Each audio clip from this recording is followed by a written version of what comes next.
വരയിലേക്കുള്ള വഴിയുടെ ഇന്നത്തെ എപ്പിസോഡിലേക്ക് ഗുഡ്നസ് ടിവിയുടെ എല്ലാ പ്രിയപ്പെട്ട പ്രേക്ഷകർക്കും സ്വാഗതം.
ഇന്നത്തെ നമ്മുടെ അതിഥി ചിത്രകാരിയും ഏറ്റുമാനൂർ SFS പബ്ലിക് സ്കൂളിലെ അധ്യാപികയുമായ രാജി ലക്ഷ്മിയാണ്. നമുക്ക് പരിചയപ്പെടാം. നമസ്കാരം. എങ്ങനെയാണ് ഈ ഒരു നിറങ്ങളുടെ ലോകത്തിലേക്ക് എത്തിപ്പെടുന്നത്? ചെറുപ്രായത്തിൽ തന്നെ കളറുകളോട് എനിക്ക് ഭയങ്കര ഒരു ഇഷ്ടമായിരുന്നു. അന്ന് അതിനെ പ്രോത്സാഹിപ്പിച്ചത് ഞങ്ങളുടെ സ്കൂളിലെ ചിത്രകലാ അധ്യാപകനായ തങ്കപ്പ സാറായിരുന്നു. അത് കഴിഞ്ഞ് അത് വരയ്ക്കുന്നതിനോടൊപ്പം തന്നെ ക്രാഫ്റ്റ് ചെയ്യും. എന്തെങ്കിലും ഭംഗിയുള്ള ഒരു പൂവായാലും എന്തെങ്കിലും വേരുകൾ അങ്ങനെ എന്തെങ്കിലും ഭംഗി തോന്നിച്ച് അതുകൊണ്ട് പുതിയ പുതിയ കുറെ സാധനങ്ങളൊക്കെ ഇങ്ങനെ ഉണ്ടാക്കി നോക്കും. അപ്പം സ്കൂൾ അത് നമ്മളൊന്നും സേവ് ചെയ്യാറ് ഒരു കാര്യങ്ങൾ സൂക്ഷിച്ച് വെക്കാറില്ല. അപ്പോൾ ആരെങ്കിലും ചോദിക്കുന്നത് തരുമോയെന്ന് ചോദിക്കും, നമ്മളത് അങ്ങനെ കൊടുക്കും. അങ്ങനെ 5ാം ക്ലാസ് വരെയൊക്കെ ഞങ്ങൾ ഗേൾസ് ഹൈസ്കൂളിലാണ് പഠിച്ചത്. അത് കഴിഞ്ഞ് പൂച്ചാക്കൽ ചേർത്തല തേവറവട്ടം ഹൈസ്കൂളിലേക്ക് മാറി. അവിടെ ചെന്ന് കഴിഞ്ഞപ്പോഴത്തേക്കുമാണ് ഞങ്ങളുടെ അധ്യാപകൻ Janardhan sir, Shahul sir, Natarajan sir. അപ്പം അവർ ഒരു ടീം ഇതിനെ ഭയങ്കരമായിട്ട് സപ്പോർട്ട് ചെയ്ത കുറേ വ്യക്തികളാണ്. പക്ഷെ ഞാൻ അന്ന് ഇതുവരെ അവരെ കണ്ടിട്ടില്ല, പിന്നീട് കാണാൻ പറ്റിയിട്ടില്ല. പക്ഷേ ജീവിതത്തിൽ എൻ്റെ ഏറ്റവും കൂടുതൽ എന്നെ പ്രോത്സാഹിപ്പിച്ചിരുന്ന വ്യക്തികൾ ഇവർ 3 പേരാണ്. ഈ ഒരു വഴിത്തിരിവിനുള്ള കാരണം അവരാണ്. ക്ലാസ്സിലൊക്കെ ഇങ്ങനെ ഇരുന്ന് വരച്ചൊക്കെ കൊടുക്കുമ്പോഴത്തേക്കും എന്നാൽ സാധാരണ അധ്യാപകർക്കും എന്താ എടുക്കണേ നിർത്തി അങ്ങനെ ഒരിക്കലും ഈ 3 അധ്യാപകരും അങ്ങനോട് പറഞ്ഞിട്ടേ. സീരിയസ് ആയിട്ട് എപ്പോഴാ ഈ ചിത്രകലയെ കണ്ടു തുടങ്ങിയത്? സീരിയസ് ആയിട്ടൊന്നും 10ാം ക്ലാസ് ഒക്കെ ആയപ്പോഴത്തേക്കും ഇങ്ങനെ അറബിക് കോളേജിനെ കുറിച്ചൊക്കെ കേട്ടു. അപ്പോൾ എനിക്ക് ഭയങ്കര ആഗ്രഹമായിരുന്നു എങ്ങനെയും അവിടെ അറബിക് കോളേജിൽ അഡ്മിഷൻ മേടിച്ച് അവിടെ പഠിച്ച് വെളിയിലേക്ക് വരണമെന്നാണ്. കടമ്പകളൊക്കെ ഒത്തിരി ആയിരുന്നു അന്ന സമയത്ത്, മെയിനായിട്ട് സാമ്പത്തികം. അപ്പോൾ നമ്മൾക്ക് സ്വന്തമായിട്ട് ചെറിയ ചെറിയ സ്കൂളിലൊക്കെ ആണെങ്കിലും അന്ന് ബുക്ക് ബെയിൻ. അത് കഴിഞ്ഞ് തിരിച്ച് ഞാൻ 2 വർഷം അവിടെ പഠിച്ചതിന് ശേഷം തിരിച്ച് വീണ്ടും ഞങ്ങളുടെ ഗേൾസ് സ്കൂളിലേക്ക് തന്നെ വന്നു. അപ്പോൾ ഇവിടെ വരുമ്പോൾ ഞങ്ങളുടെ ഹരിഹര സാറാണ് അന്നൊരു നമ്മൾ തൊഴിലധിഷ്ഠിത പദ്ധതി എന്നും പറഞ്ഞ് സ്കൂളിൻ്റെ പഠിത്തത്തോടനുബന്ധിച്ചിട്ട് ഇങ്ങനെ ബുക്ക് ബൈൻഡിങ് കാര്യങ്ങളൊക്കെ ഉണ്ട്. അപ്പം എന്നാൽ നമുക്ക് വേണ്ടിയിട്ടുള്ളത് സ്വന്തമായിട്ട് തന്നെ നമ്മൾ പഠിക്കാനൊക്കെയുള്ള പൈസ നമ്മൾ ഈ ബുക്ക് ബൈൻഡിങ് ചെയ്ത് സേവ് ചെയ്യും. അപ്പം ഒരിക്കലും സാർ ഒരിക്കലും നമ്മുടെ കയ്യിലേക്ക് പൈസ തിരിച്ച് തന്നുവിടത്തില്ല. അപ്പോൾ അന്നൊക്കെ പൈസ കിട്ടിയ ഉടനെ സാർ അത് സഞ്ചികയിലേക്ക് ആക്കുക ചെയ്യുന്നത്. അതുകൊണ്ട് പറയും നമുക്ക് സ്കൂൾ തുറക്കുമ്പോഴത്തേക്കും നിനക്ക് പുതിയ പുസ്തകങ്ങൾ, യൂണിഫോം ഒക്കെ വാങ്ങിക്കാം, പെയിന്റ് വാങ്ങിക്കാം, പെൻസിൽ വാങ്ങിക്കാം, അങ്ങനെ അതൊരു സേവിങ്സ് അന്ന് മുതൽ നമുക്ക് ഇങ്ങനെ തന്നുകൊണ്ടിരുന്നു. ഈ ഒരു ചിത്രകലയ്ക്ക് വേണ്ടിയിട്ട്. പിന്നെ പഠിക്കാനുള്ള പൈസ എന്നൊക്കെ പറഞ്ഞാൽ നമ്മൾ ഒരിക്കലും വീട്ടുകാരെ ബുദ്ധിമുട്ടിച്ചിട്ടില്ല, ഒരു 10 രൂപയ്ക്ക് പോലും ബുദ്ധിമുട്ടിച്ചിട്ടില്ല. അന്ന് മുതൽ നമ്മളെ സേവിങ്സ് നമുക്ക് ഇൻകം കൊണ്ട് തന്നെ നമ്മളുടേതായ എല്ലാ കാര്യങ്ങളും പഠിക്കാനുള്ള കാര്യങ്ങളും ഒക്കെ വീട്ടിൽ നിന്ന് നമുക്കൊന്നും ഒരു മോറൽ സപ്പോർട്ടൊന്നും ഉണ്ടായിരുന്നില്ല. ഒരിക്കലും ഭയങ്കര എതിർപ്പായിരുന്നു പഠിക്കാൻ. ഇങ്ങനെ അതും ഫൈൻ ആർട്സ് കോളേജിൽ പോകണമെങ്കിൽ എത്ര രൂപ ചെലവാകും, അങ്ങനെയൊക്കെ ഭയങ്കര ബുദ്ധിമുട്ട്. അപ്പൊ എതിർക്കും തോറും വാശിയും ആഗ്രഹവും എനിക്ക് ഭയങ്കര കൂടുതലായിരുന്നു ആ സമയത്ത്. എല്ലാ നിറങ്ങളോടും ഇഷ്ടമുണ്ട്, പക്ഷെ എന്നാലും ഏതെങ്കിലും ഒരു അങ്ങനെ പറയാൻ പറ്റില്ല. നമ്മളൊക്കെ എല്ലാ കളറോടും താല്പര്യമാണ് നമ്മൾ ചെയ്യാൻ വേണ്ടി. പക്ഷെ എന്നാലും ചില കളറിലോട് നമുക്ക് ഒരു ചെറിയൊരു ഇഷ്ടമുള്ളൂ. ചെറിയ ബ്ലൂ കളറിനോടൊക്കെ എനിക്ക് ചെറുത് ഒരു അതിന്റെ ഒരു ടോണൊക്കെ ഭയങ്കര ഇഷ്ടമാണ്. വരയ്ക്കുന്ന ചിത്രങ്ങളിൽ എവിടെയെങ്കിലും ഒക്കെ ഒരു ബ്ലൂ ഷെയ്ഡ് എവിടെയെങ്കിലും ഒക്കെ ഒരു ഇതുണ്ടാവും. ബ്ലൂ കളറിനോട് പൊതുവെ ഒരു താല്പര്യമുണ്ട്. അത് ഡ്രസ്സിനാണെങ്കിലും അങ്ങനെയാണ്. അപ്പൊ എന്ത് തരം ചിത്രങ്ങളാണ് വരയ്ക്കാറ്? അബ്സ്ട്രാക്റ്റും ഉണ്ട്, റിയലും എല്ലാം ചെയ്യുന്നുണ്ട്. ഇപ്പൊ നമ്മൾ കമ്മീഷൻ വർക്കുകളൊക്കെ വരുമ്പോഴത്തേക്കും നമ്മൾ മ്യൂറൽ പെയിന്റിങ്സിന്റെ ടച്ചിങ് ഉള്ള വർക്കുകളാണ് ചെയ്തു കൊടുക്കുന്നത്. അവർ പറയും, അവർക്ക് താല്പര്യം അനുസരിച്ചിട്ട് ചെയ്തു കൊടുക്കും. പിന്നെ എക്സിബിഷനും കാര്യങ്ങളൊക്കെ വരുമ്പോൾ നമ്മുടെ സ്വന്തം സൃഷ്ടിയാണ്. അപ്പം നമ്മളുടേതായ രീതിയിൽ അത് ചെയ്തു. മ്യൂറൽ പെയിന്റിങ് ചെയ്യണമെങ്കിൽ പ്രത്യേകം അത് പഠിക്കേണ്ടതില്ലേ? പ്രത്യേകം പഠിക്കുന്നത് ഞങ്ങൾ ബേസിക്കായിട്ട് നമ്മൾ പഠിക്കുന്ന സമയത്ത് തന്നെ മ്യൂറൽ പെയിന്റിങ്ങിനെ കുറിച്ച് ആധികാരികമായിട്ട് കുറേ കവർ ചെയ്ത് വരുന്നുണ്ട്. പിന്നെ കളറുകളൊക്കെ നമ്മൾ ഓൾറെഡി പഠിക്കുന്നതാണ്. പിന്നെ ഇപ്പം റിയൽ കളർ ആരും ഉപയോഗിക്കുന്നില്ല, അക്രിലിക് മീഡിയത്തിലാണ് കൂടുതലും ചെയ്യുന്നത്. കൂടുതലായിട്ട് ചെയ്യുന്നതും ഈ പറയുന്ന അക്രിലിക്കിൽ തന്നെയാണോ? ഇപ്പം കുറച്ച് കാലങ്ങളായിട്ട് അക്രിലിക് വർക്കിലാണ് കൂടുതൽ. പെട്ടെന്ന് ഉണങ്ങാനുള്ള ഒരു സൗകര്യമുണ്ട്, പെട്ടെന്ന് വർക്ക് തീർക്കാൻ പറ്റും. അതുകൊണ്ട് ഇപ്പം കുറച്ച് വർഷങ്ങളായിട്ട് അക്രിലിക്കാണ് ഉപയോഗിക്കുന്നത്. ഇപ്പോൾ ഒരു പടം വരയ്ക്കുന്നതിനായിട്ട് എന്തെങ്കിലും പ്രത്യേകിച്ച് ഒരു പ്ലാനിങ് ഒക്കെ ചെയ്യാറുണ്ടോ? പ്ലാനിങ് ചെയ്യാറുണ്ട്. കാരണം നമ്മൾ ചില യാത്രകൾ, ചില കാഴ്ചകൾ, ചില അനുഭവങ്ങൾ, അങ്ങനെയുള്ള ചില ഇതൊക്കെ വരുമ്പോൾ നമ്മൾ അതിന് മനസ്സിലെവിടെയെങ്കിലും തട്ടുന്ന ഇത് നമ്മളതൊരു സ്റ്റോർ ചെയ്തിടും. അതിന് ഒരു വരുന്ന സമയത്ത് നമ്മളതിപ്പം രാത്രിയായിരിക്കാം, പകലായിരിക്കാം. അപ്പം നമ്മൾക്ക് അത് വരയ്ക്കാൻ ചിലപ്പം ഉറക്കത്തിൽ നിന്നൊക്കെ എണീറ്റ് വർക്ക് ചെയ്യാറുണ്ട്. അപ്പം നമ്മൾ ചില സ്വപ്നങ്ങളായിരിക്കാം ചില. അപ്പം അങ്ങനെ ഓരോ വരുന്ന ഇൻസ്പിറേഷൻ നമ്മളത് വർക്ക് ചെയ്യുന്നുണ്ട്.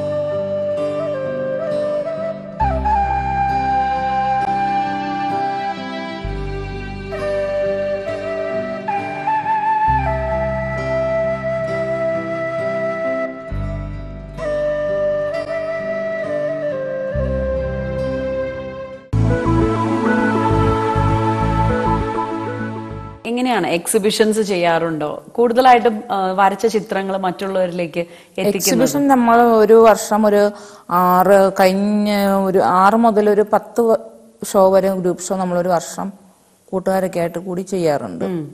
പിന്നെ സോളോ വേറെ ചെയ്യാറുണ്ട്. ഇപ്പൊ ഒരു സോളോ ചെയ്യാനുള്ള ഒരു തയ്യാറെടുപ്പിലാണ്. അപ്പൊ എക്സിബിഷൻസിന് തയ്യാറെടുക്കുമ്പോൾ മനസ്സിൽ തോന്നുന്നത് തന്നെ വരയ്ക്കുകയാണോ, അതോ ജനങ്ങൾക്ക് കാണാൻ ആഗ്രഹമുള്ള ചിത്രങ്ങൾ എന്ന് കണക്ക് കൂട്ടിയാണോ വരയ്ക്കാറ്?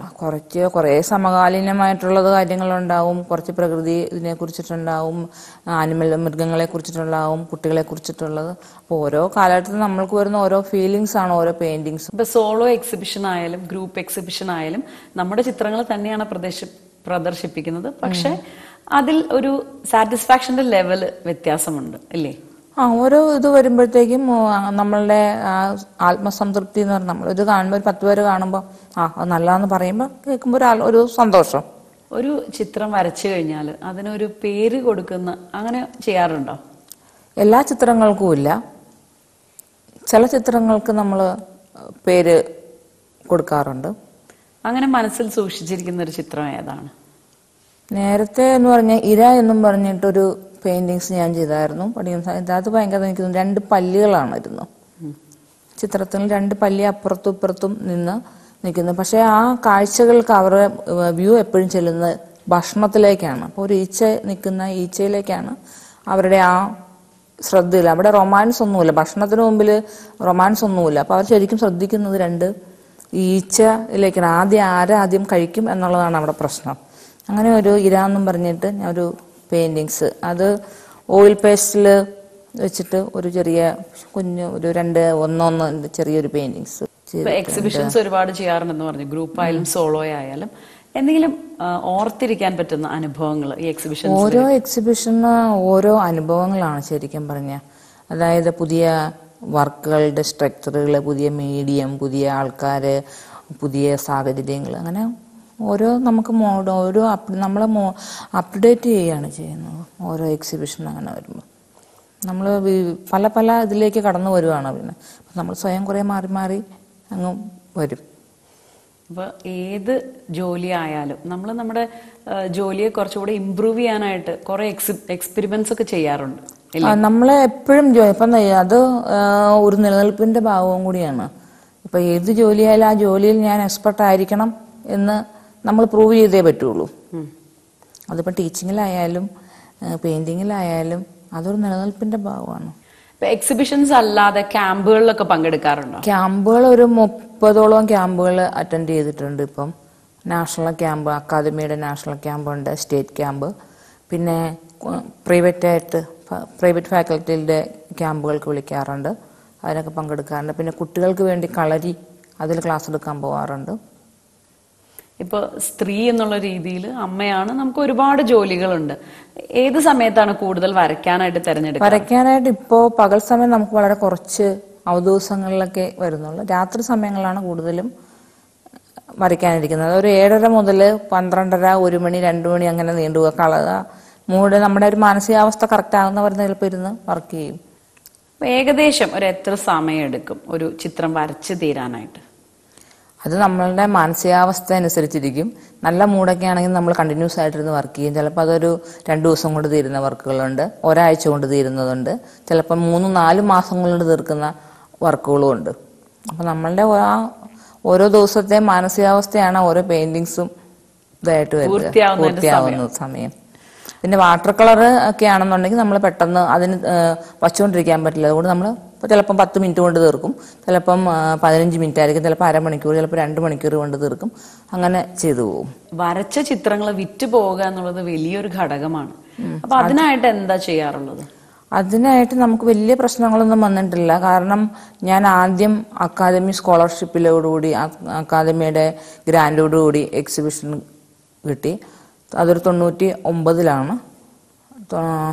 ആ സമയത്ത് ഇവിടെ എറണാകുളത്തെ ഗ്യാലറികളൊന്നും, അക്കാദമി ഗാലറി ഒന്നും ഒഴിവില്ലായിരുന്നു. അപ്പോൾ എന്നോട് പറഞ്ഞു, നിങ്ങൾ എവിടെയെങ്കിലും അടുത്തുള്ള ഗ്യാലറിയിൽ എക്സിബിഷൻ ചെയ്തോളൂ എന്നും പറഞ്ഞ് അവർ സാങ്ഷൻ തന്നു.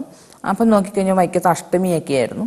അപ്പോൾ അഷ്ടമിയോട് അനുബന്ധിച്ചിട്ട് NSS ഹാളിൽ വെച്ചിട്ട് എക്സിബിഷൻ നടത്തി. പക്ഷെ അതിലൊരു 2 പെയിന്റിങ്സ് ഒഴിച്ച് ബാക്കി എല്ലാ പിക്ചറുകളും വിറ്റുപോയി എന്നുള്ളതാണ് സത്യം. അത് ആ ഒരു വർക്ക് തീർന്നു പോകണോണ്ട് എൻ്റെ ബാങ്ക് ലോണൊക്കെ ഞാൻ അടച്ചു തീർത്തതെന്നുള്ള സത്യം. അതൊരു ഭയങ്കര നല്ലൊരു അനുഭവമായിരുന്നു അത്. കാരണം ജീവിതത്തിൽ ആർക്കും അങ്ങനെ ഒരു ഇതുണ്ടാവും എനിക്ക് തോന്നിയിട്ടില്ല. ഒരു വലിയ പ്രചോദനമാണ്. അതൊരു വല്ലാത്തൊരു ഇതായിരുന്നു. കാരണം രണ്ട് വലിയ പെയിന്റിങ്സ് ഒഴിച്ചിട്ട് ബാക്കി ചെറിയ ഗ്രാഫിക് പ്രിന്റുകളും എല്ലാം സെയിലായി. എനിക്ക് ഒരു ചിത്രം വരയ്ക്കുമ്പോൾ ഒരു സബ്ജക്ട് ബേസ് ചെയ്ത് വരയ്ക്കാറുണ്ടോ? ചില സമയങ്ങളിൽ ചില ഇതിനു വേണ്ടിയിട്ട് നമ്മൾ സബ്ജക്റ്റ് രീതിയിൽ ചെയ്യാറുണ്ട്. അല്ലാതെ നമ്മളുടേതായ രീതിയിൽ നമ്മൾ ചെയ്യും. ഓരോരുത്തരുടെ ഇതിന്റെ അനുസരിച്ച്. ഇപ്പോൾ ഒരു ഗ്രൂപ്പ് വർക്ക് ഉണ്ട്, ഇതിനെ ബേസ് ചെയ്ത് വേണമെന്ന് പറയുമ്പോൾ നമ്മളെല്ലാവരും ആ ഒരു തീം ബേസ് ചെയ്ത് ചെയ്യും. അപ്പോൾ പലർക്കും പല ഐഡിയ ആണല്ലോ. അപ്പം ഡിഫറെൻ്റ് ആയിട്ടുള്ള കൺസെപ്റ്റ് വരുള്ളൂ. ആനുകാലിക പ്രശ്നങ്ങൾ കൂടുതൽ ഉൾപ്പെടുത്തിക്കൊണ്ട് ചെയ്യാൻ ശ്രമിക്കാറുണ്ടോ? ശ്രമിക്കാറുണ്ട്. ഞാൻ വനനശീകരണം, കുട്ടികളുടെ ആയിട്ടുള്ള പ്രശ്നങ്ങൾ, സ്ത്രീകളെ, അങ്ങനെ കുറേ അതിനെ സംബന്ധിച്ച് ഒരു കാലഘട്ടത്തിൽ സ്ത്രീകളെ ബേസ് ചെയ്തുകൊണ്ടുള്ള പെയിന്റിങ്സ് ഒത്തിരി ചെയ്തിട്ടുണ്ട്.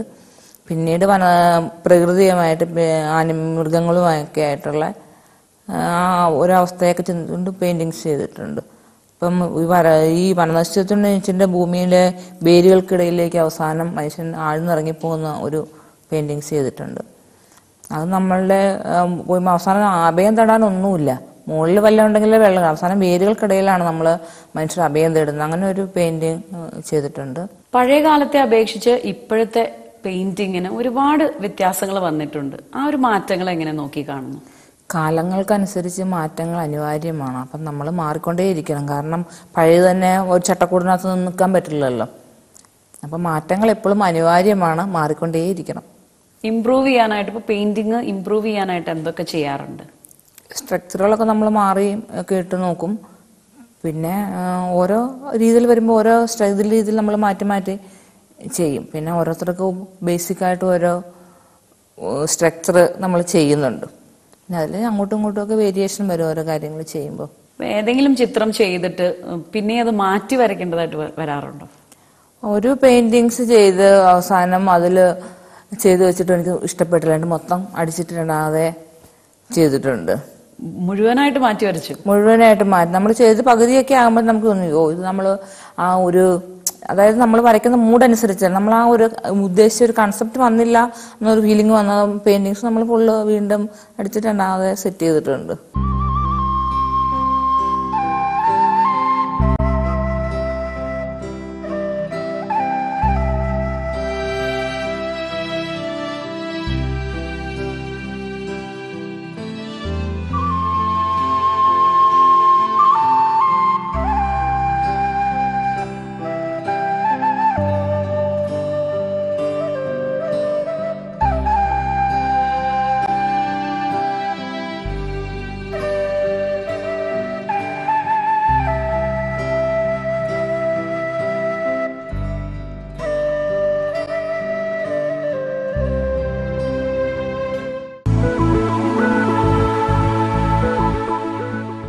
പഴയ കാലത്തെ അപേക്ഷിച്ച് ഇപ്പോ ആർട്ടിസ്റ്റുകൾക്ക് കൂടുതൽ പ്രോത്സാഹനം ലഭിക്കുന്നുണ്ടെന്ന് തോന്നിയിട്ടുണ്ടോ? തീർച്ചയായിട്ടും ഉണ്ട്. കാരണം അക്കാദമി തന്നെ കേരളത്തിലുടനീളം ഗ്യാലറികൾ ഓപ്പൺ ചെയ്തിട്ടുണ്ട്. പിന്നെ ഒരുപാട് അവസരങ്ങൾ കൊടുക്കുന്നുണ്ട്, ക്യാമ്പുകൾ കൊടുക്കുന്നുണ്ട്. അംഗീകാരങ്ങൾ ലഭിക്കുക എന്ന് പറയുന്നത് തീർച്ചയായിട്ടും നമുക്ക് എല്ലാവർക്കും ഒരു പ്രചോദനമാണ്. തേടി വന്നിട്ടുള്ള അംഗീകാരങ്ങൾ ഏതൊക്കെയാണ്? സ്കൂൾ ലെവലിലെ പ്രൈസുകൾ ഒരുപാട് കിട്ടിയിട്ടുണ്ട്. പിന്നെ നൈപുണ്യ എക്സലന്റ് പെർഫോമർ പുരസ്കാരം, അംബേദ്കർ ജ്യോതി പുരസ്കാരം, പിന്നെ പ്രൈവറ്റ് ആയിട്ടുള്ള ഓരോരുത്തരുടെ ഓരോ ഇത് വെച്ചിട്ടുള്ള അംഗീകാരം, അങ്ങനെ ഒരുപാട് അംഗീകാരങ്ങളും അവാർഡുകളൊക്കെ കിട്ടിയിട്ടുണ്ട്. ചിത്രകലയിൽ മനസ്സിൽ സൂക്ഷിച്ചിരിക്കുന്ന ഒരു സ്വപ്നം എന്താ? ഒരു മുഴുവൻ സമയം ഒരു ആർട്ടിസ്റ്റായിട്ട്, ഒരു ഫ്രീലാൻഡ് ആർട്ടിസ്റ്റായിട്ട് ഇരിക്കണമെന്നാണ് ഏറ്റവും വലിയ ആഗ്രഹം. ഇപ്പൊ അധ്യാപികയാണ്, കുട്ടികളെ പഠിപ്പിക്കുമ്പോൾ ഒരു പെയിന്റിങ്ങിൽ തുടക്കത്തിൽ ശ്രദ്ധിക്കേണ്ട കാര്യങ്ങൾ എന്തൊക്കെയാണ്? അവരെ ആദ്യം നമ്മൾ ഒരു അധ്യാപകൻ അവരുടെക്കിലേക്ക് ചെന്നിട്ട് അവരെ നമ്മുടെക്കിലേക്ക് വലിക്കാൻ പറ്റത്തുള്ളൂ. ആദ്യം നമ്മൾ കളറൊക്കെ കൊടുത്ത കുട്ടികളുടെ ടേസ്റ്റ് എന്താണെന്ന് അറിയുക. അപ്പം നമ്മൾ കളറൊക്കെ കൊടുത്തിട്ട് അവരോട് പറയും നിങ്ങളുടെ ഇഷ്ടാനുസരിച്ച്. അപ്പോൾ അവർ ഒരുപാട് കാര്യങ്ങൾ ചെയ്യും. അങ്ങനെ കുറെ ചെയ്ത് കഴിയുമ്പോൾ കുറേശ്ശെ നമ്മൾ കളറിനെ കുറിച്ചിട്ടൊക്കെ പറഞ്ഞു കൊടുക്കും. ഇന്ന കളറൊക്കെ കൂടും, ഇന്ന കളറൊക്കെ കിട്ടും. അങ്ങനെ വരുമ്പോൾ ഇതൊക്കെ ഇൻട്രസ്റ്റ് ആക്കി കൊണ്ടുവന്ന് കഴിയുമ്പോൾ പിള്ളേർ പതുക്കെ നമ്മളുടെ ഇതിലേക്ക് വരും. അത് പിന്നെ അതിൻ്റെ ബേസിക് ആയിട്ടുള്ള കാര്യങ്ങളൊക്കെ പറഞ്ഞു കൊടുക്കും. പിന്നെ നമ്മൾ ഇങ്ങനെ നിർബന്ധിച്ചിട്ട് അങ്ങനെ ഇതാക്കി ചെയ്യിപ്പിക്കാറില്ല കുട്ടികളെ കൊണ്ട്. കാരണം ഓരോരുത്തർക്കും ഓരോ ടാലന്റ് ആണല്ലോ എഴുതുന്നത്. ചിലപ്പം വരയ്ക്കുന്ന കുട്ടികൾക്ക് ചിലപ്പോൾ ക്രാഫ്റ്റ് ചെയ്യാൻ പറ്റില്ല. അപ്പം മിക്സിങ് ആയിട്ടാണ്. ഇപ്പം ക്രാഫ്റ്റ് ഇഷ്ടമുള്ളവർക്ക് ക്രാഫ്റ്റ് ചെയ്യിപ്പിച്ചു കൊടുക്കുന്നു. ഇപ്പോൾ ചില കുട്ടികൾക്ക് വരയ്ക്കാൻ താല്പര്യമില്ല, കളർ ചെയ്യാനായിരിക്കും കൂടുതൽ ഇഷ്ടം. അപ്പം അവർ ആ രീതിയിൽ ചെയ്യും. ചില കുട്ടികൾക്ക് ചിലപ്പോൾ ഫ്ലവർ മേക്കിങ്, പേപ്പർ കട്ടിങ് അങ്ങനെയൊക്കെ. അപ്പം അവർക്ക് താല്പര്യമുള്ളത് അല്ല, കുട്ടികളുടെ താല്പര്യം അനുസരിച്ചിട്ട് നമ്മൾ, കാരണം വളരെ ഒരു പീരീഡൊക്കെ ഒരു ക്ലാസ് വരുവുള്ളൂ. അപ്പം നമ്മൾ ആ ഒരു രീതിയിലാണ് പോകുന്നത്. കുട്ടികളുടെ താല്പര്യം അനുസരിച്ച് വരയ്ക്കാൻ താല്പര്യമുള്ളവർ വരയ്ക്കും, ക്രാഫ്റ്റ് ചെയ്യാൻ താല്പര്യമുള്ളവരെ ക്രാഫ്റ്റ് ചെയ്യിപ്പിക്കും. അങ്ങനെ ഓരോ ഇതിന് അവരുടെ കുട്ടികളുടെ താല്പര്യം അനുസരിച്ചിട്ടാണ് ചെയ്തു കൊടുക്കുന്നത്. പിന്നെ അതിന് നമ്മൾ ബേസിക് ആയിട്ടുള്ള കളറിന്റെ കാര്യങ്ങളൊക്കെ നമ്മൾ കോമൺ ആയിട്ട് കുട്ടികൾക്ക് പറഞ്ഞു കൊടുക്കും. പിന്നെ കളറൊക്കെ ചേർന്നാൽ ഇന്നതാകും, അത് കാണിച്ചു കൊടുക്കും.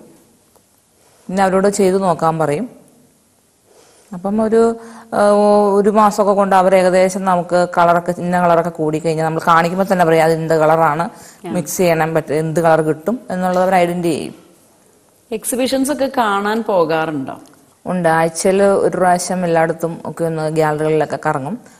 അതുകൊണ്ട് ഗുണമെന്ന് വെച്ചാൽ പുതിയ പുതിയ ആൾക്കാരെ പരിചയപ്പെടുന്നു, പുതിയ ഫ്രണ്ട്സിനെ കിട്ടുന്നു, അവരുടെ വർക്ക് മെറ്റീരിയൽ, അവരെന്തൊക്കെ ചെയ്യുന്നത്, അതിൻ്റെ പുതിയ പുതിയ ട്രെൻഡുകൾ, അങ്ങനെ ഒരുപാട് കാര്യങ്ങൾ നമുക്കതുകൊണ്ട് ഇതാണ്. പിന്നെ ഏറ്റവും വലിയതെന്ന് പറഞ്ഞിട്ടുണ്ടെങ്കിൽ നല്ലൊരു സൗഹൃദ വലയം തന്നെ നമുക്ക് ഉണ്ടാക്കിയെടുക്കുക എന്നുള്ളതാണ്.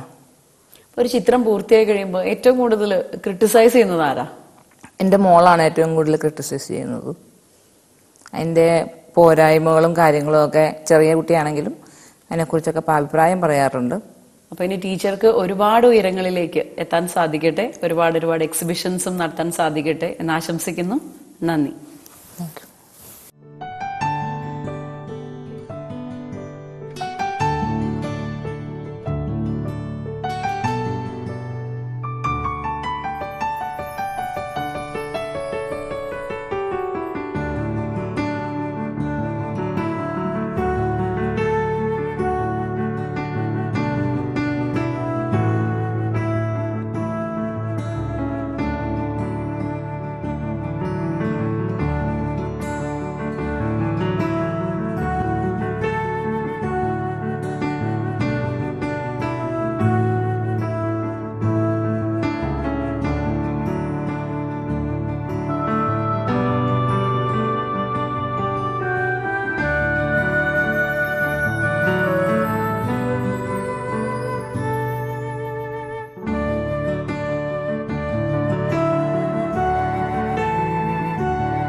വരയിലേക്കുള്ള വഴിയുടെ ഇന്നത്തെ എപ്പിസോഡ് ഇവിടെ പൂർണ്ണമാകുന്നു. മറ്റൊരു ആർട്ടിസ്റ്റിന്റെ വിശേഷവുമായി അടുത്ത എപ്പിസോഡിൽ കാണുന്നത് വരേക്കും ഈശോ മിശിഹായ്ക്ക് സ്തുതിയായിരിക്കട്ടെ.